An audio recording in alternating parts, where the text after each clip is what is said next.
Boa noite a todos! No vídeo de hoje eu vou ensinar como você, médico veterinário, vai fazer o estadiamento da doença renal crônica e vou ensinar também como você lidar com esse paciente na sua clínica, tanto no acompanhamento clínico da doença renal crônica em gatos, quanto na parte emergencial. Eu me chamo Isadora Frota, sou médica veterinária pós-graduada em medicina felina e hoje eu estou aqui para poder passar um pouquinho da rotina clínica de felinos para vocês. Todos nós veterinários sabemos o quanto a doença renal crônica está presente na nossa rotina, principalmente quem trabalha com felinos. E quando a gente acaba pegando essa doença mais avançada, quando ela demora a ser diagnosticada, a chance da gente reverter os sinais clínicos é menor e o paciente acaba ficando com sinais clínicos mais graves.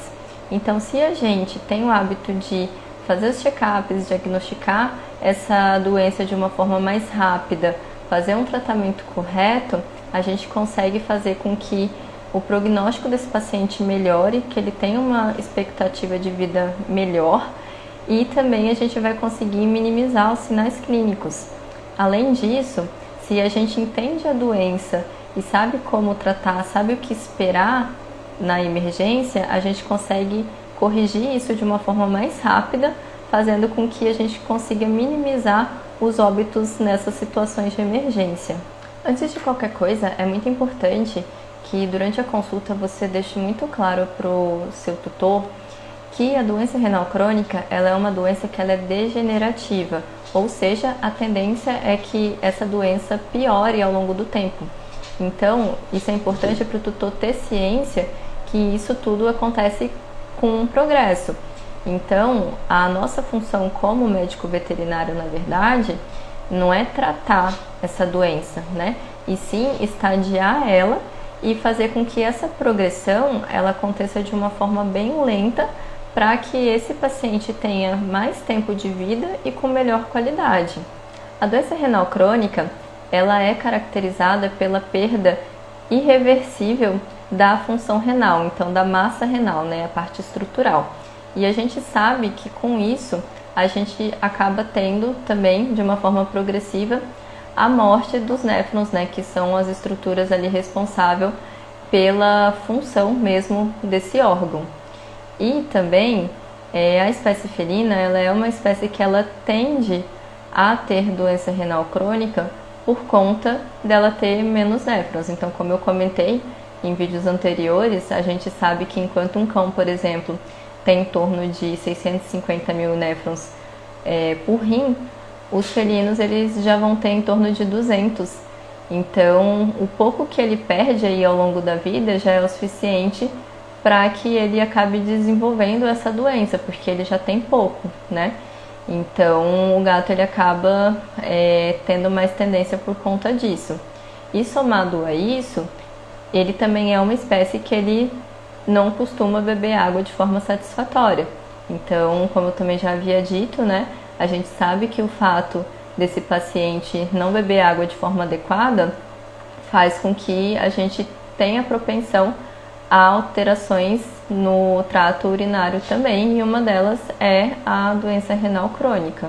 Então, agora falando um pouco sobre a função renal, a gente sabe que a principal função é a filtração do sangue, mas o rim também é responsável pela secreção de algumas substâncias que são muito importantes para o organismo, como, por exemplo, a secreção de eritropoetina, que a gente sabe que está intimamente ligado aí à eritropoiese, vitamina D e renina.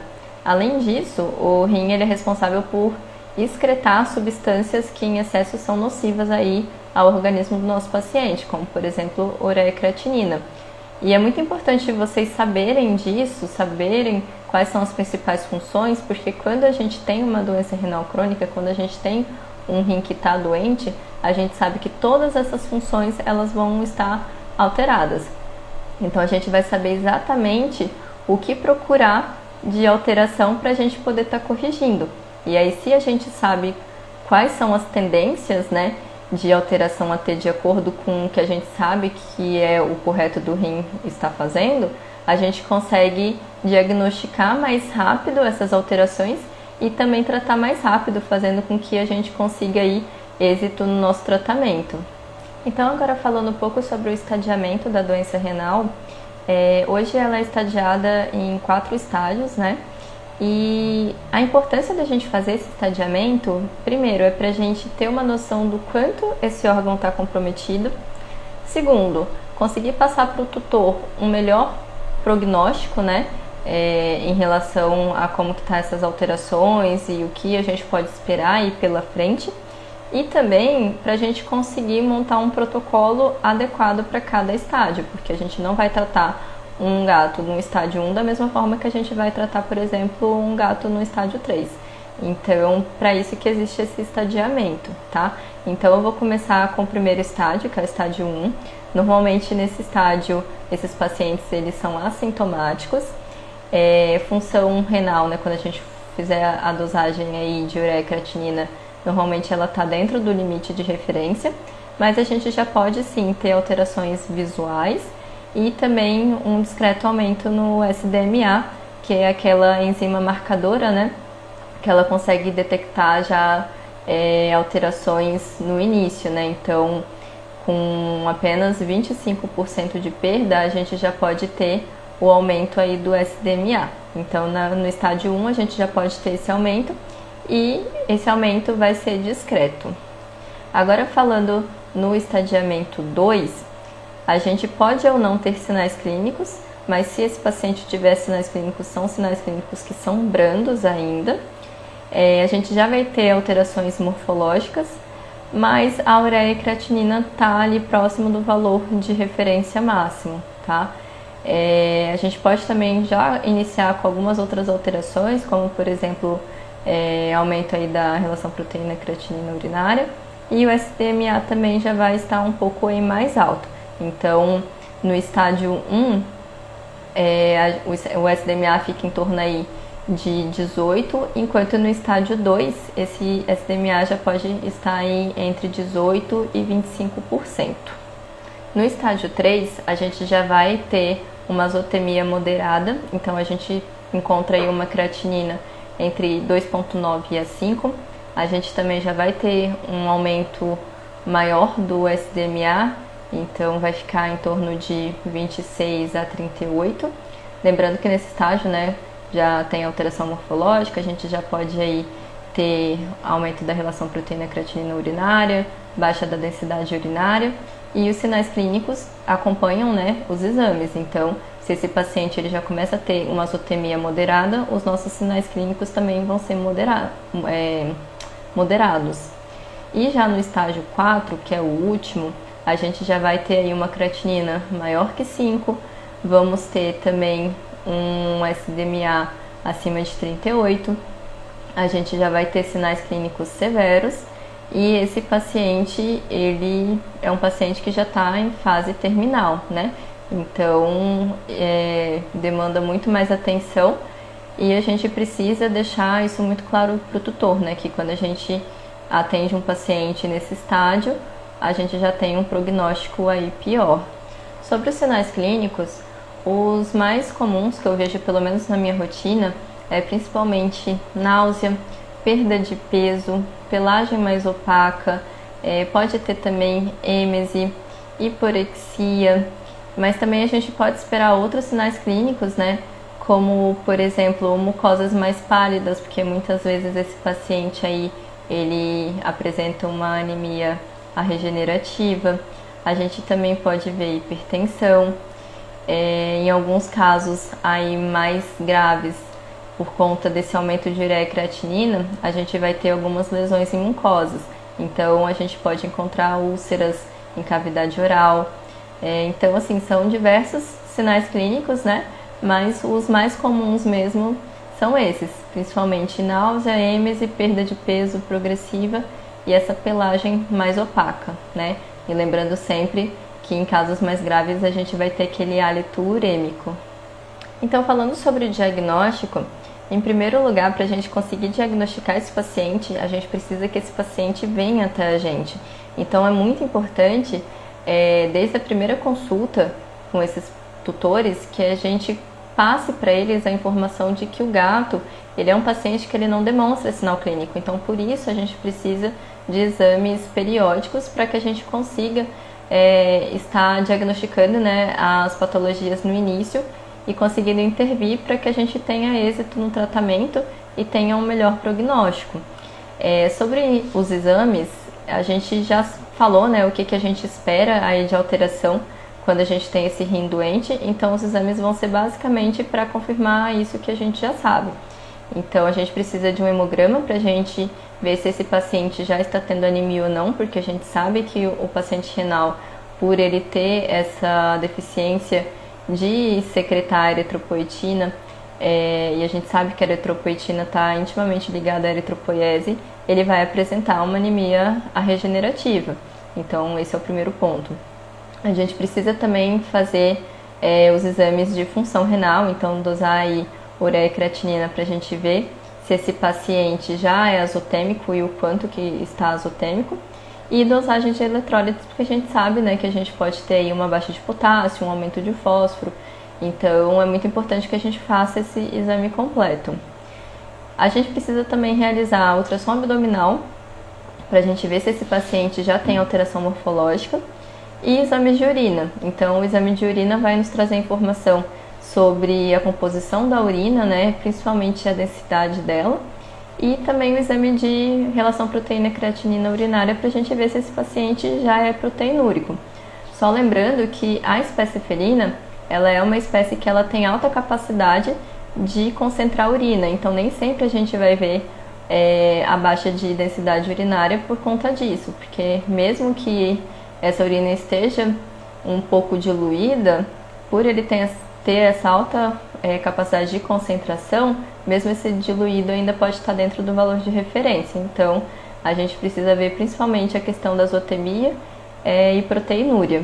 É importante ressaltar que se o paciente ele já possui azotemia, é porque ele já teve uma perda aí da função renal em torno de 75%. Então, se esse paciente tem ainda restante 25, 10 ou 5, isso a gente não consegue saber.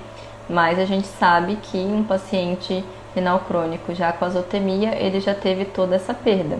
Lembrando que a gente tem hoje o SDMA, que ele é um marcador que marca lesão renal precoce.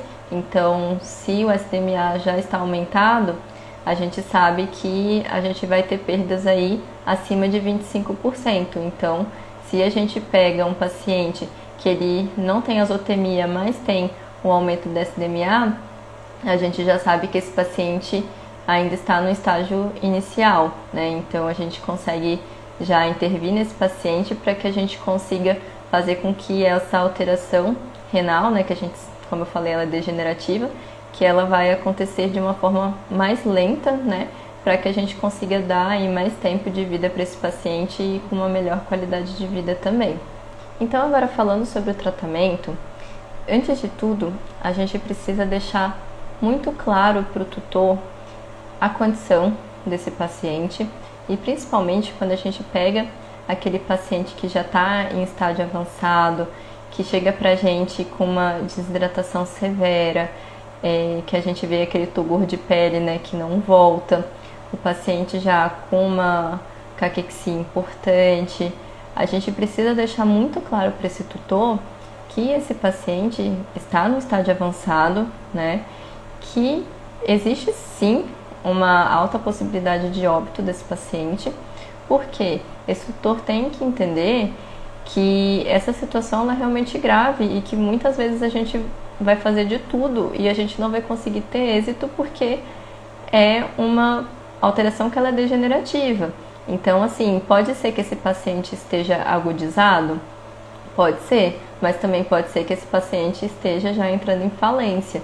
Então, é muito importante que você passe essas informações para os tutores, para que os tutores também se preparem, né, para o que tem por vir aí e que a gente consiga também fazer o nosso trabalho de uma forma mais calma, né, já com o tutor sabendo que existe sim o risco de óbito nesses pacientes, nesses casos, né. Então agora eu vou começar o tratamento falando do paciente que chega pra gente aí nesse estado mais importante, né, que requer aí um cuidado mais intenso.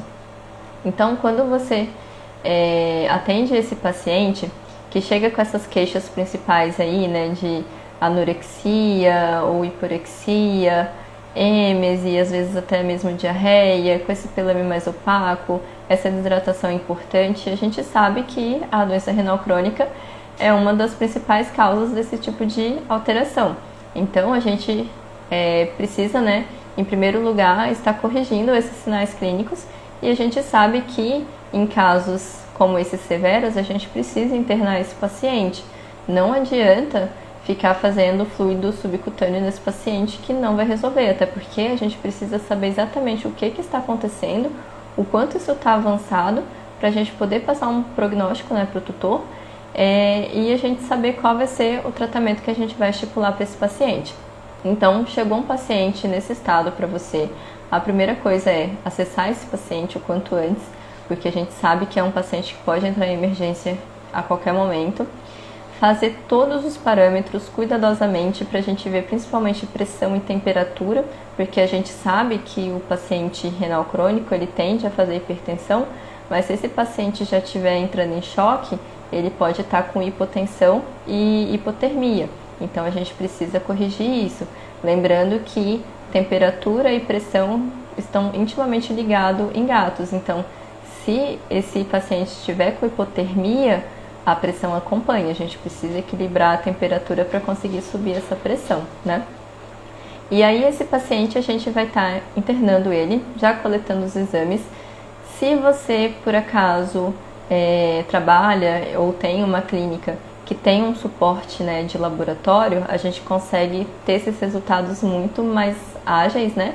E consegue com isso também intervir de uma forma mais rápida. Mas se é o caso que você não tenha isso, a gente vai fazendo os parâmetros e vai corrigindo as alterações que a gente está vendo. Lembrando que se esse paciente está extremamente desidratado e muitas vezes acompanha também o hálito urêmico, a gente sabe que há grande possibilidade desse paciente ser renal. Então a gente precisa estabilizar ele independente de qualquer resultado. Daí o que a gente vai fazer? Vai pegar o acesso desse paciente, já vai coletar aí os exames de sangue, principalmente, porque a gente sabe que muitas vezes ali na hora a gente não consegue fazer, por exemplo, de urina ou de ultrassom, e isso a gente vai acabar agendando. Se conseguir fazer na hora, ótimo, é mais informação, mas principalmente os de sangue para a gente ter uma noção aí como que está essa azotemia. E aí a gente vai entrar com a fluidoterapia, de preferência o Ringer lactato, porque a gente sabe que esses pacientes tendem a uma acidose metabólica, e a gente sabe que o Ringer lactato, ele é mais básico, então a gente consegue corrigir melhor essa acidose metabólica. E aí, quanto de soro que a gente vai fazer nesse paciente? O ideal é que você tenha uma bomba de infusão para poder fazer a fluidoterapia, porque a gente precisa saber exatamente o quanto que a gente está colocando de fluido nesse paciente, e a gente precisa que essa fluidoterapia seja contínua, porque a gente sabe que se a gente não põe numa bomba de infusão, esse paciente vai ficar recolhendo a pata e vai ficar toda hora parando, né, de pingar o soro, e aí a gente talvez não consiga corrigir isso de uma forma boa.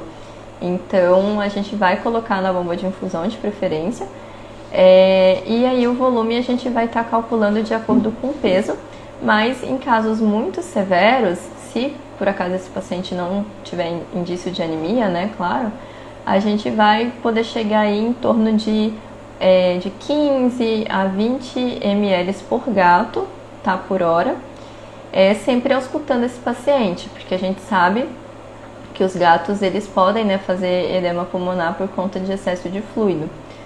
Então a gente vai fazer essa monitoração, mas a gente consegue fazer esse volume maior, principalmente aí, pelo menos nas primeiras 4 horas, só para a gente conseguir tirar esse paciente da crise, e aí depois a gente vai fazer o cálculo certinho de manutenção desse paciente para manter na fluidoterapia. As medicações, elas vão ser realmente de acordo com sinais clínicos. Então, se por acaso esse paciente tiver um fósforo alto, a gente vai ter que estar entrando com quelante de fósforo.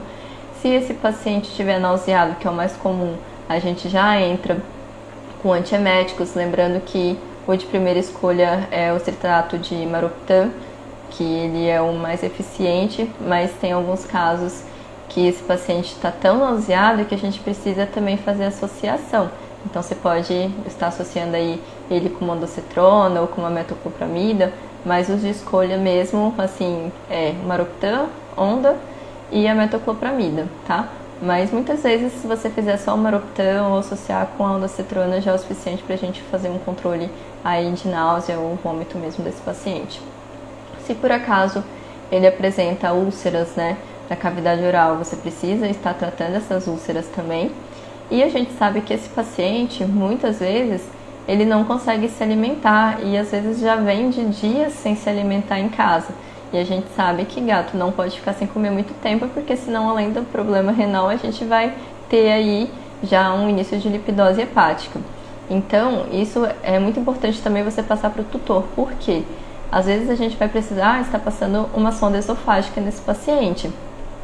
E qual que é a vantagem da sonda esofágica? Como é um paciente que ele vai estar nauseado e muitas vezes a gente não consegue controlar isso muito rápido, com a sonda esofágica a gente consegue fazer a alimentação dele e dessa forma faz com que ele se recupere mais rápido, né? Só lembrando que para passar a sonda a gente vai ter que anestesiar esse paciente, tem todos os riscos, né? Porque já é um paciente que ele está descompensado, mas em alguns casos a gente precisa pesar, né, o que compensa, porque se esse paciente continua sem se alimentar, a gente também vai ter um problema grave. Então, muitas vezes compensa a gente correr esse risco, né, de fazer esse procedimento que é super rápido, super tranquilo e depois ter uma melhora, do que a gente tentar ir postergando e esse paciente ir piorando cada vez mais, né, e ainda somando sem conseguir se alimentar. Então, essas situações é muito importante você passar para o tutor, inclusive para você dividir essa responsabilidade. Então, você conversa com ele e fala, a gente tem essa opção e essa, se a gente fizer isso, pode acontecer isso, se a gente não fizer, pode acontecer isso aqui.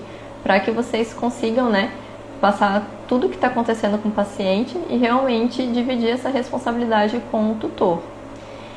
Tem alguns casos que esse paciente está com uma azotemia tão grave que muitas vezes só a fluidoterapia intravenosa a gente não consegue reverter, principalmente em estágios que esse paciente aí já está beirando a falência renal. Nesses casos, existe a possibilidade da diálise peritoneal. Então, essa diálise, ela também o paciente precisa ser anestesiado, né, para conseguir colocar ali o dreno. Mas a gente sabe que quando a gente faz essa diálise, a gente consegue baixar essa ureacreatinina de uma forma muito rápida. Então, dependendo do nível, né, de azotemia que esse paciente vai estar, a gente precisa realmente fazer a diálise para a gente ter um resultado, porque só com a fluidoterapia intravenosa muitas vezes a gente não consegue. A gente precisa realmente limpar esse organismo, né, para depois a gente conseguir fazer a manutenção dele. Uma alteração comum que a gente acaba pegando aí na rotina é a baixa de potássio. Se por acaso vocês tiverem um aparelho de gasometria na clínica de vocês, você consegue dosar esse potássio aí de uma forma mais precisa, mas a gente sabe que essa não é a realidade de todas as clínicas. Então, se por acaso você aferiu o potássio, esse potássio, né, tá baixo, mas você não consegue fazer esse monitoramento em tempo real, você pode estar realizando uma diluição e fazendo esse potássio de uma forma empírica e segura. Então, como que você faz isso? Você vai pegar em torno de 3 ml do potássio a 19% e vai diluir em uma bolsa de Ringer lactato de 250 ml. E aí você vai fazer essa aplicação subcutânea da quantidade que esse paciente precisaria de repor, né, de fluidoterapia de acordo com o peso. Então, normalmente para gato, você faria mais ou menos metade dessa bolsinha, ou dependendo do peso até um pouco menos que isso. Dessa forma você consegue fazer uma correção de forma empírica e segura nesse paciente. Para esses casos, como eu expliquei, que você não tenha a hemogasometria e não consiga fazer esse acompanhamento aí em tempo real. Outra alteração também que é comum a gente pegar nesses pacientes é o aumento de fósforo. Lembrando que a gente não tem uma medicação para baixar o fósforo, e sim a gente tem quelantes de fósforo que vão quelar o fósforo da alimentação, e aí ao esse paciente se alimentar com essa deficiência de fósforo, a tendência é que esse fósforo sistêmico abaixe. Então, Eu estou explicando isso porque eu já vi, às vezes, prescrevendo o quelante de fósforo sem o paciente se alimentar, e aí não adianta. Ele só funciona se ele estiver na alimentação. Então, você precisa estar fazendo esse quelante aí bem próximo da alimentação ou junto, se possível. Daí você vai calcular, né, esse quelante de acordo aí com o peso do paciente, e aí você vai estipular quantas vezes esse paciente vai comer e vai estar colocando aí junto esse quelante. Voltando a falar então da sonda esofágica, ela vai ser indicada para esses pacientes que não estão se alimentando, e não só não estão se alimentando, é aquele paciente que você tenta fazer a alimentação de forma assistida, através da seringuinha, né? E esse paciente nauseia, ele vomita, ele não deixa você fazer, porque assim, ele está numa situação super desconfortável. Mesmo a gente entrando com todas as medicações, muitas vezes a gente não consegue controlar ali de forma eficaz todos os sinais clínicos. Então ele é um paciente que ele vai estar nauseado. Então nesses casos que você não consegue nem mesmo fazer alimentação assistida, você precisa sim estar passando uma sonda nesse paciente para que esse paciente consiga se alimentar, pelo menos para ele ter ali o mínimo basal para ele funcionar. Então, nesses casos, vocês precisam, né, como eu falei, estar conversando com o tutor, explicando tudo isso para eles, para que a gente possa, né, estar resolvendo essa questão da alimentação, porque ela é muito importante, né? Então, é muito importante que você converse com o tutor e passe todas essas informações e que você sonde esse paciente realmente quando, né, ele não consegue se alimentar e nem a gente consegue estar alimentando esse paciente na internação.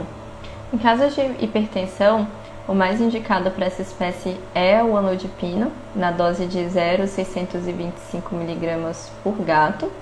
E em casos de proteinúria, hoje a gente tem o telmisartana, né, que é o Semintra, que ele vai auxiliar bastante nesse sinal clínico. Agora, falando um pouco sobre o tratamento para casa, primeiro a gente precisa entender como que é esse paciente, como que é esse tutor, para a gente saber o que a gente pode estar passando para casa, porque não adianta nada a gente fazer assim a melhor receita com tudo que ele precisa, sendo que muitas vezes esse gato não vai aceitar muitos medicamentos ou até mesmo o tutor não vai estar conseguindo realizar. Então a gente precisa entender a necessidade, né, tanto de tutor quanto do paciente, para que a gente possa estipular aí o melhor tratamento, porque lembrando, é uma doença degenerativa, a gente sabe que a tendência é piorar, mas a gente quer dar qualidade de vida para esse paciente em primeiro lugar. Então a gente começa com a dieta, se esse gato aceitar, né, que é muito importante. A gente pode já oferecer a dieta renal. A gente sabe aí que a dieta renal ela já vem com baixo fósforo, com uma proteína de alta digestibilidade para forçar menos esses rins. Sabe também que vai ter uma diminuição dessa proteína, então já é uma alimentação toda preparada para esses quadros. Então, se por acaso esse paciente aceitar, vai ajudar bastante a gente fazer essa manutenção. Mas a gente sabe que tem alguns casos de paciente que não aceita a alimentação renal. Então, nesses casos, a gente consegue estar associando aí algum suplemento para fazer com que a gente consiga equilibrar esses índices.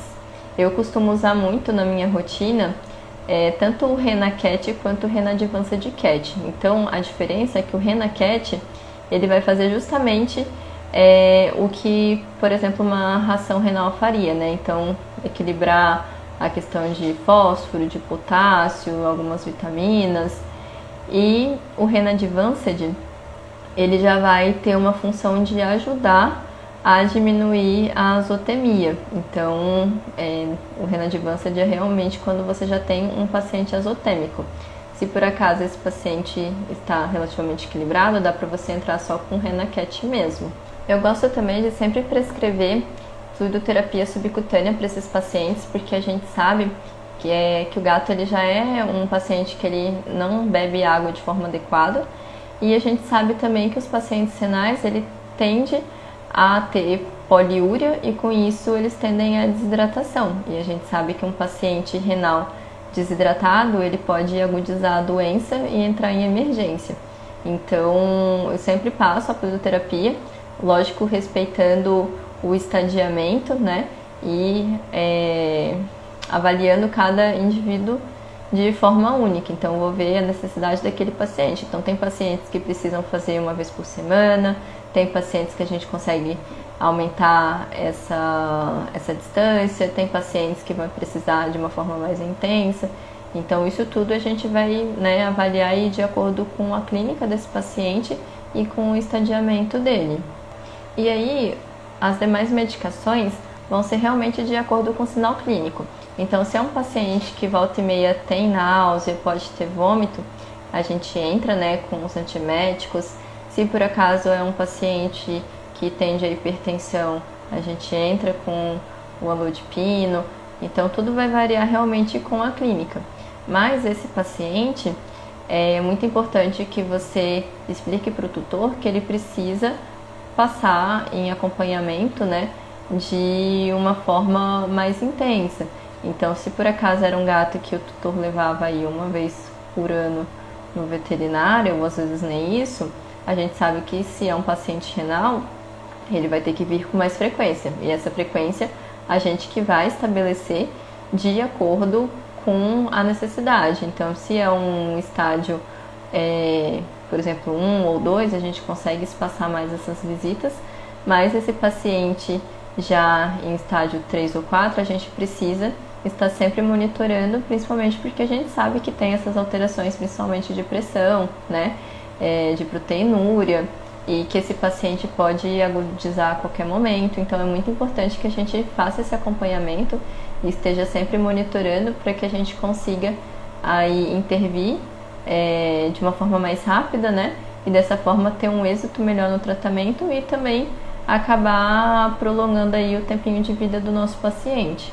A prevenção dessa doença, ela vai ser realmente com a gente conseguindo acompanhar esse paciente e fazendo os check-ups, né, pelo menos aí a cada 6 meses ou uma vez por ano, para que a gente consiga diagnosticar essa patologia de uma forma mais rápida, num estágio inicial, para que a gente consiga já entrar com o tratamento e faça com que essa alteração aconteça, né, essa degeneração aconteça de uma forma mais lenta.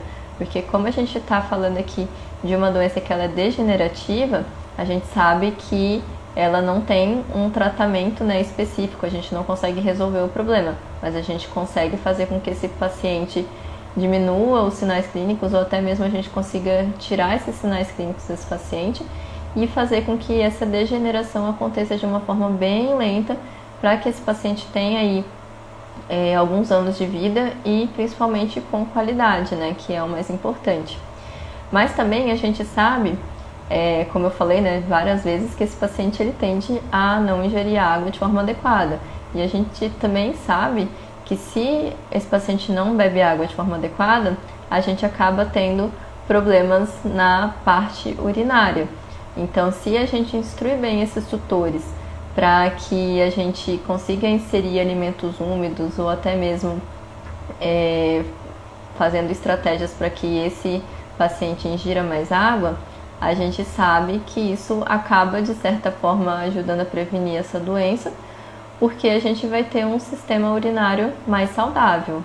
Então, por isso que eu sempre friso com vocês a importância do diálogo com o tutor, para que esse tutor ele entenda a necessidade do paciente felino estar passando periodicamente em consulta com a gente, para que a gente possa conseguir diagnosticar as patologias no início, porque, volto a falar, o gato ele é um paciente que ele não demonstra sinal clínico, então a gente realmente só consegue diagnosticar uma doença no início se esse tutor ele tem o hábito de trazer pra gente quando esse paciente está bem, né, sem sinal clínico. Então, se é um tutor que ele só traz realmente quando o paciente apresenta algum sinal, a gente sabe que provavelmente a gente vai pegar esse paciente já com uma doença mais avançada.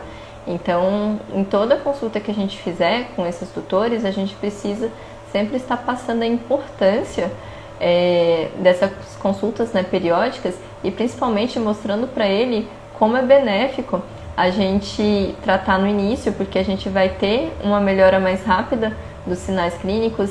Muitas vezes esse paciente não precisa nem ficar internado, então a gente precisa realmente mostrar para esse tutor os benefícios da gente estar conseguindo diagnosticar essas alterações no início mesmo. E assim, gente, tutor de gato, eles são tutores que eles são muito exigentes, mas eles também são tutores que eles fazem tudo o que é preciso.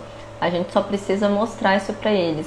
Então, sempre que você atender esses gatinhos, sentem com esse tutor, explica direitinho como que funciona, fala essa questão da espécie felina não demonstrar sinal clínico, explica a importância da gente estar sempre fazendo exames periódicos, porque o tutor vai ficar muito feliz se ele conseguir diagnosticar, se a gente, né, no caso, conseguir diagnosticar uma doença no início, sabendo que esse paciente muitas vezes não vai ter aquele monte de sinal clínico que ele teria se o tutor ficasse aguardando aparecer alguma alteração, né?